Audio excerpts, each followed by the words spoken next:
There are many forms of Bhagavan, Ram, Vishnu, etc. And there are many forms of devotees. And the great devotees, the pure devotees are all, he's Shud Ram Bhakta, Shud Vishnu Bhakta, Shud Krishna Bhakta. He's a pure devotee of Ram. He's a pure devotee of Krishna. He's a pure devotee of Vishnu, Bhagavan. Bhagavan ka Bhakta, a devotee of God. The personal God. God is a person. Even the Christians say God is a person. God is our Father. Parental love, Vatsalya.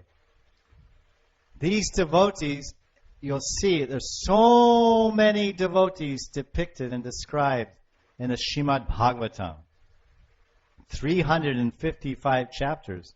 There's stories of Rakshas and demons and devotees that became demons, but they're actually devotees covered by a demon's body. Chitraketu, 6th canto, Bhagavatam, there's a story of King Chitraketu.